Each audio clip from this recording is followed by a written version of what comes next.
on se retrouve dans cette vidéo pour aborder les priorités opératoires.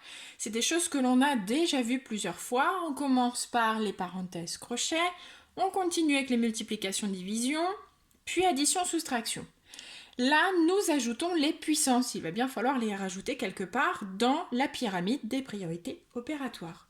Eh bien, il s'avère que les puissances sont puissantes et on va donc démarrer la pyramide par les puissances. Ensuite, nous retrouverons les parenthèses et les crochets en commençant toujours par les parenthèses les plus à l'intérieur. Puis, nous retrouvons encore les multiplications et les divisions. Si je n'ai que des multiplications et des divisions, j'irai de gauche à droite. Et enfin, je termine par les additions et les soustractions. Et lorsqu'il ne me reste que ça, encore une fois, je vais de gauche à droite.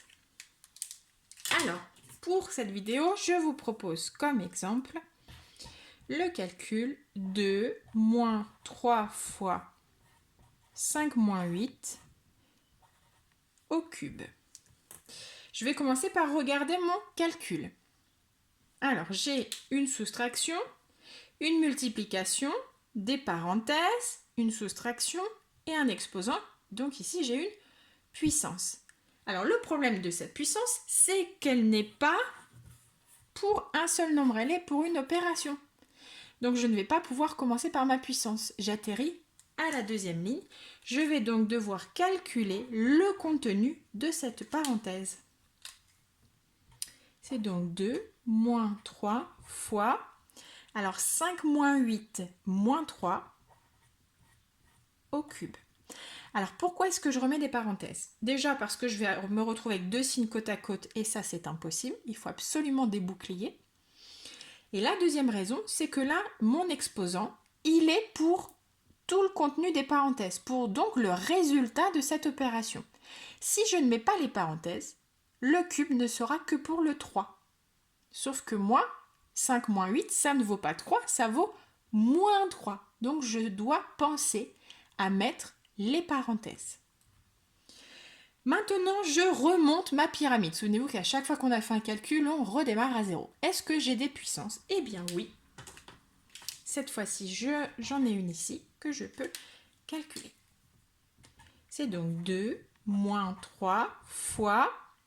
Alors là, j'ai un nombre négatif, c'est donc encore mon pair positif.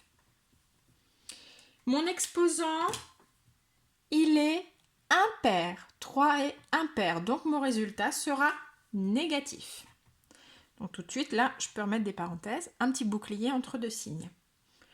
3 fois 3 fois 3. 27.